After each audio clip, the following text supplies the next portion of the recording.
Good morning. Thank you all for being here.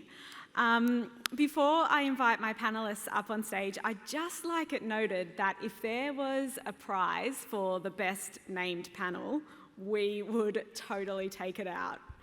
License to Skill, shaping the airport's future workforce. So I'd like to invite our James Bond equivalents, Dr. Aniss, Chami, CEO and co-founder Vitex Pharmaceuticals, Tom Nance, Director, Partnerships and Advocacy, Western Sydney University, and Chloe Reid, Acting Manager Director, TAFE New South Wales. In the spirit of International Women's Day and marching forward, I'd like to also clarify that this does not make me a Bond girl. It makes me M, or Judi Dench. Okay, I've got a whole heap of questions, but I will be leaning on slide 02, so feel free to engage and I will try to pick the one that has the most likes. So if you like a question, you can also like it. You don't need to write it. Aniss, I'm sure you can live up to the plug that Simon Hickey gave you earlier. It was pretty awesome. Vitex is Australia's leading manufacturer of vitamins, minerals and nutritional supplements and one of the earliest Aerotropolis MOU partners. Why have you chosen to invest and have your best-in-class facility in Western Sydney, and what role do you see Vitex playing in supporting the jobs needed for a 24/7 Aerotropolis and Airport City? Firstly, thanks, Simon. And thank you, Chris, for having me and Adam.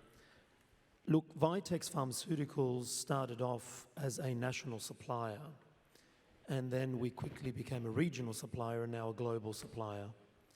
And being a global supplier, supplying high-quality Australian-made medicines to Southeast Asia, China, India, Europe, and now America and Canada, we realized very quickly that we needed to be well-positioned geographically, not only having access to a good freight and logistics hub, like this wonderful new airport, but also being around the right environment to upskill people into this space, which unfortunately Australia is lacking. Pharmaceutical manufacturing is not easy. It's an advanced manufacturing skill. And we want to take people with skill sets that they are unfortunately attaining through ad hoc means in universities, in TAFEs, and no disrespect to my colleagues, obviously, on the right. They've never really had this challenge up until now. And trying to allow people the opportunity to operate quite impressive high technology equipment to produce premium medicines. And so we found that Western Sydney and this particular location was most beneficial. Thank you. Tom, we know that universities generally like froth over an MOU, and Western is no exception, having signed up also to the Aerotropolis vision. How is Western collaborating with TAFE New South Wales, industry and government, to ensure the readiness of our workplace for the airport city? Are you two BFFs, or is there something else you want to share? Look, I would say that equally as Western Sydney University, alongside TAFE, have been, I think, central to the skilling platform of Western Sydney over the past 3 decades, more so than any other organisations. We're tied inextricably together, and a strong TAFE is good for Western Sydney. There's been a lot of talk recently about harmonisation between higher education, and that's incredibly important, and we see it every day in our work with TAFE, particularly through the IAT model at Kingswood, which is about bringing TAFE, universities and industry together to make sure that A, people are being skilled, but B, we're responding to industry's needs through work-integrated learning. But I'll go a step further. When we talk about harmonisation, it shouldn't just be a two-way conversation. Harmonisation is as much about how universities engage with industry to solve the real skilling, research and innovation issues of our time. So when I think about harmonisation, it's actually the broad picture, the full scope partnerships that can be offered when we put our minds together, things around skilling, things around innovation, things around commercialisation as well, which are critical. And look, I'll be honest, it's probably going to be no surprise to you guys. Universities haven't typically been good at this. Instead of having a nice, easy process, we ask you to climb through the side window, the skylight, or crawl through the doggy door in order to get to us.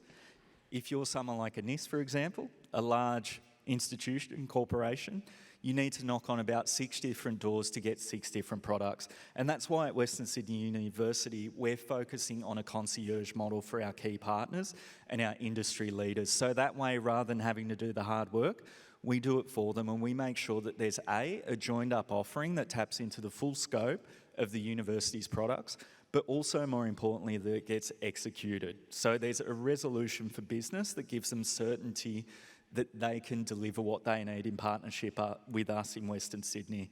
And there'll be definitely more in that space, so please come talk to me about that. Or like offer to sign an MOU, because I reckon that they're always down. I'll turn up and sign anything from MOUs to paychecks, so there you go. Chloe, firstly, welcome to your acting role. And I'm going to make it a bit weird for a minute, but Chloe's been in this seat for 3 months. So let's give her a warm Western Sydney welcome and a round of applause. It's actually 2 months. Oh, 2 months. Oh, well then another round of applause. A double. To address skill shortages in priority areas, TAFE New South Wales is establishing the Manufacturing Centres of Excellence, so connecting industry and education partners to deliver innovative, fully subsidised training. The joint initiative is between the feds and the state, and it's under the National Skills Agreement.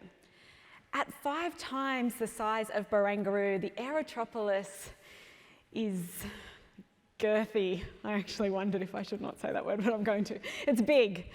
What is the specific role of the Advanced Manufacturing Centre of Excellence in Wetherill Park?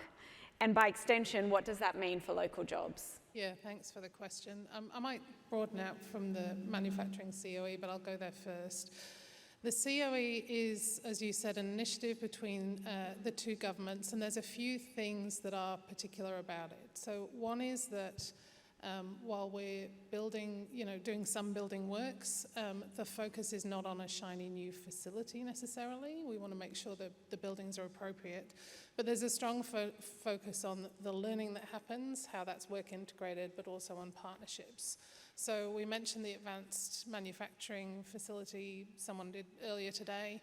We're talking to them about how people who are studying in the Manufacturing Centre of Excellence can use that facility. And if I go a bit broader than that, I think what Tom was just saying about the way that we need to work differently with industry is similar. So we're looking for industry partnerships in delivery, not just in kind of, MOUs, but though we love a good MOU. We want to see how industry can come and deliver courses and learning with us at TAFE, and how we can come and use facilities that exist already to deliver. The reason that's important is because locally, Western Sydney has all of these amazing opportunities by place, and it would be foolish for us to spend time duplicating facilities or putting them in the wrong place, as opposed to aligning how we deliver and where we deliver with what's out there in terms of local jobs. Thank you. Tom, you touched on the Professor Barney Glover's harmonisation report. I downloaded it. It was 90 pages, so I have to be honest, I just read the exec summary. But in terms of game-changing reform of tertiary education to increase opportunities and boost productivity, why is that report important right now, where we are, 18 months out from the airport opening and building the Aerotropolis? I mean, of course, as my former Vice-Chancellor, I'm going to talk up Barney Glover's not only work with JSA, but his incredible impact within Western Sydney. I'd say that many things in Western Sydney wouldn't have come to fruition without his gentle but firm touch. And so I want to shout out Barney there. But I think for me as well, I want to be careful how I phrase this, because I don't want to oversell it, but I think the move towards, and JSA's work is all about taking the handbrake off this region. TAFE is incredibly important in that, because often we talk about the role that universities play in terms of skilling. But TAFE is just as important in terms of the construction pipeline. It's really important in terms of the pipeline around trades, around other key things. And so for me, how we work on the articulation piece and how we crack the nut in terms of making sure that if people have a TAFE qualification, they can go to university and feel like they're not going backwards because their learning has been recognised. But just as important, how we encourage people who have higher education degrees to look at TAFE in terms of broadening their offering, particularly in a rapidly evolving market, is incredibly important. So I would say that it is critical that we back in VET, and particularly TAFE, in terms of the fortunes of this region moving forward. Could I build on that? Please. The other thing that Jobs and Skills Australia have done really good work on is a perspective on the jobs market in terms of readiness. And they've been breaking down the difference between someone having a qualification and someone being ready and suitable for the job. And their reports are saying that some of the people who are coming from TAFE or other vet providers and some of the people who are coming from unis are not ready for the jobs that people are trying to hire them into. My personal experience, having done a computing degree at a university, was that I came out able to write very bad code. But when I got my first job and they said, do a practical thing, please go and install this thing on this server farm, I was like, oh, I don't know how to do that. And so what I had was a whole bunch of theoretical knowledge, and I was able to put it into some practice in a quite controlled environment, but I didn't have real-world skills to actually do stuff. And so the blend of university and TAFE that we could achieve is people who have deep theoretical knowledge, research skills, critical thinking skills, and practical experience in a workplace that will be able to deliver the workforce that we actually need. Thank you. Aniss, are you finding, in relation to just Chloe's point now, that your workforce has the skills? You are at the coalface of all things technology, new technologies, advanced manufacturing. Is Vitex Pharmaceuticals skilled for today and for the future? For today, yes. For the future, it's questionable. But it warms my heart that TAFE and university are thinking of my problem. And the problem is, we are unlike the Japanese and the Germans. We do not intertwine industry with the tertiary education system. So if you're in Germany and you want to be an engineer, your job at Siemens is locked in year one. And you start working at Siemens from the first day you went to university. I would love to see us have a bit of a hybrid model, because there are disadvantages with that as well, because it's quite restrictive. Yeah.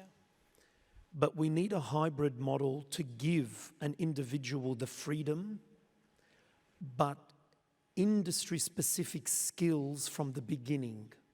Theory is important for foundation, but it is not the ultimate requirement to get a job.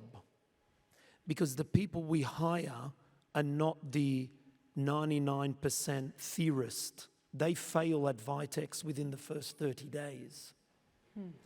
So I do ultimately believe we need to, as a state, as a country, to be able to be at the forefront of growth and development, need to think about upskilling all candidates, regardless of the level of education, regardless of what the education or discipline is, to be industry focused.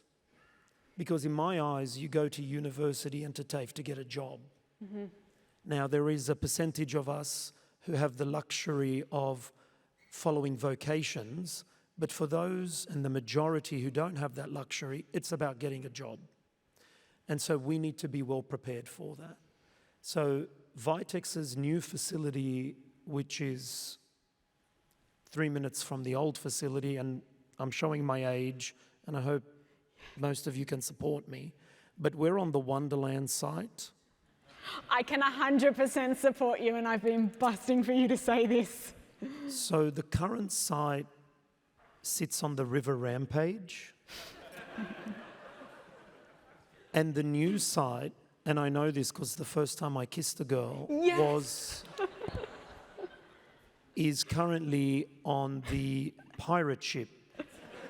So you either kissed a girl or puked. It's one of those experiences.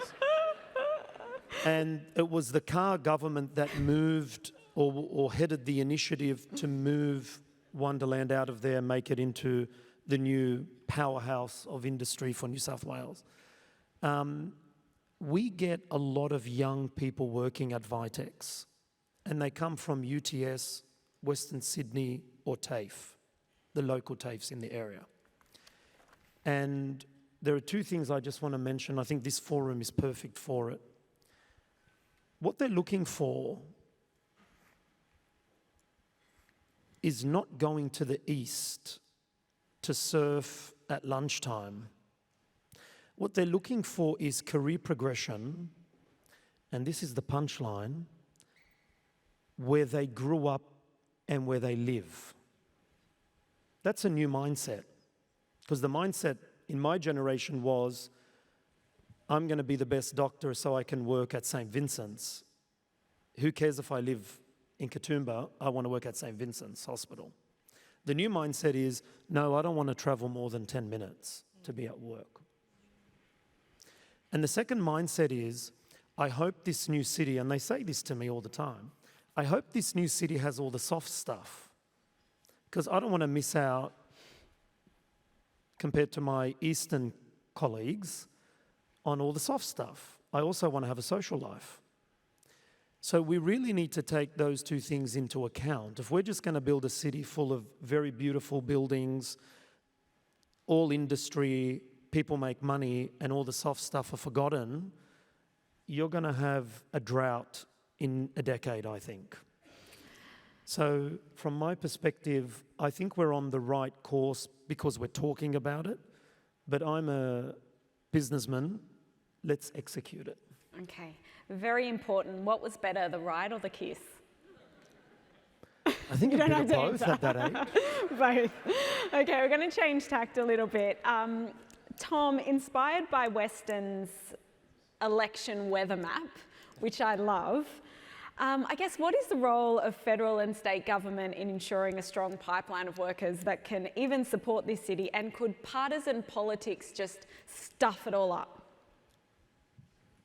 You get cheeky. You're asking the guy in charge of government relations, so I have to be nice about this. But look, I'll attack the last bit first. Yeah. Partisan politics is often the enemy of good policy, and it's communities and industry that pays the price for that. Good policy should be bipartisan, regardless of the colour of the tie that puts it forward. And I think in Western Sydney, we're particularly vulnerable to the headwinds of bad policy. I think we need to call that. In terms of more broadly the I guess, role of state and federal government, they need to back it in. And I mean, that's not only about funding, albeit important, that's also about making sure all of the policy apparatuses are pulling towards the same direction. And there's various levels of that. So I mean, for example, we need to look at any policy around higher education and also international student flows in the context of policy around migration, particularly skilled migration, but also in the context of the skilling needs of this country. And so for me, I really think there's the opportunity for us to have nuanced conversations around how we make sure that mix is right, not focusing solely on skilling and education, but more broadly, the bigger picture. Thank you. I am going to go to Slido after I ask Chloe one more question. Look, it can't all be sister circles and kumbayas. What are some of the roadblocks that you're seeing in this harmonisation piece, and potentially also considering that there's an election coming up? And how will those impacts be felt in this region if we can't overcome them, if we can't get our, you know what, together? Look, there are probably three roadblocks. The first one is funding, and the funding differences and the differences in the funding architecture. They become really tricky when you're trying to build good partnerships, but you're on kind of very different bill sheets, for want of a better term. The second one would be the way that the architecture fits together. So there's a lot in that report about qualification design and how we make sure we have the pieces of skills that people will need and we're able to glue them together in different ways. That's still quite limited. And then the really big one, which might take us to a Slido question, is reputation. So the vocational sector has a less prestigious reputation than going to a university. The issue with that is 92% of the jobs in the future will need some form of post-school qualification, and half of those jobs need a vet qualification.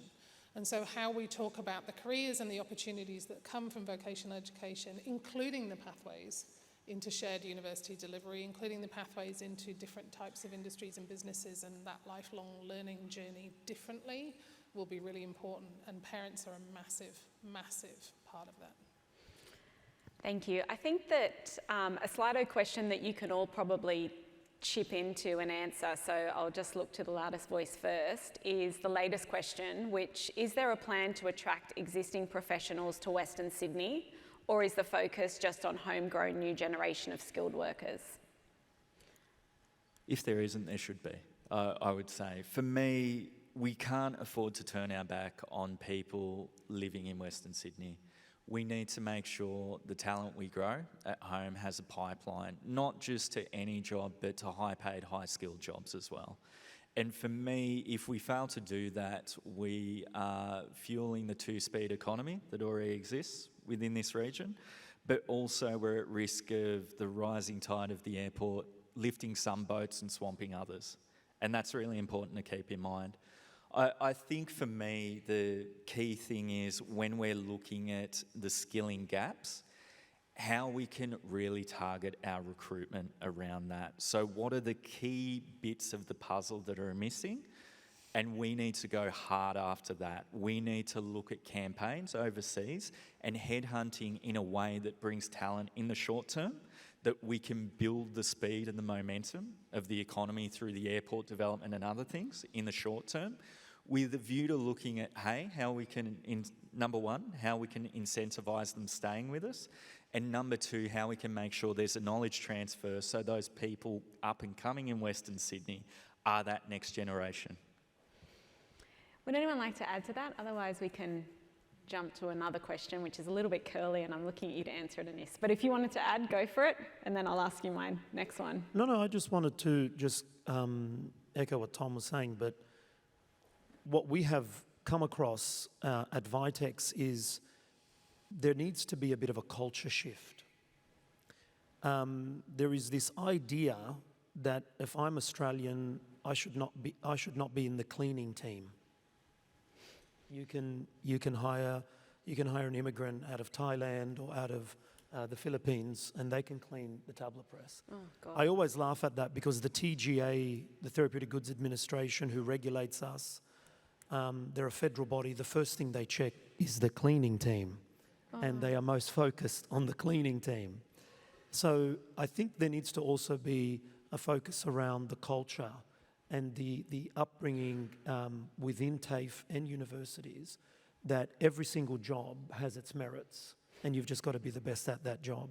And I just wanted to also add, in case your last question doesn't speak to it, there has been a hybrid model that we have worked very hard with the New South Wales government, NETM, the new education and training module, which has been phenomenal. It's been a phenomenal experience for us, trying to create an industry-led training module for advanced manufacturing. And that has been quite successful for us. And some of those individuals are here today if you want to interact with them. Thank you. I'm going to change tact a little bit because I'm going to kind of channel Bradfield. And this is a question for you, Aniss. When we next need to create some 200,000 jobs, whether it be in 10 years, in 50 years, in 100 years, what lessons can we learn from the MOU process that Vitex was part of some 7 years ago in establishing the Aerotropolis? So we were in this hall when Jeff Roberts said to Malcolm Turnbull, we need 200,000 new jobs, and I think half of us fell off our chair. And we were like, how the hell are we going to get 200,000 new jobs? When we signed our MOU, there was this excitement, there was this drive to do this. And finally, we're here. Nothing is ever perfect. There's always rooms for improvement. The one thing that I think could have been done much better is the continuity and the consistency. We as a business had two issues. One, we were talking to new people every year, and there wasn't that continuity. And secondly, and sometimes those people were not aligned, they were aligned with the vision, but maybe not with their predecessor. So it was a completely new conversation. And secondly, we wanted to be involved as we were initially promised in the design. I think we were heard. I'm not saying we weren't heard. We were heard. The feedback was always there. But it is paramount to be involved in the design because Vitex at the moment is the largest manufacturer of tablets and capsules in Australia. We do 12 billion doses. Next door to us is the largest aluminium manufacturer in the state. Next door to them is the largest storage of toilet paper and any other paper product in Australia. And next to us is the biggest vault for morphine. And we share a residential street. So when I rock up now to work after this, I will have to be behind at least 24 B doubles just to get into the driveway. So we wanted to be part of the design process so that the new city factors in what growth needs to look like. We can't build a city for today, we have to build a city for tomorrow. That I think is the true success. Is that Street Wonderland Drive? You know, I'm still hung That's up on right, Wonderland. Okay. One last question for you, Chloe, and then I would like to do a rapid fire to close.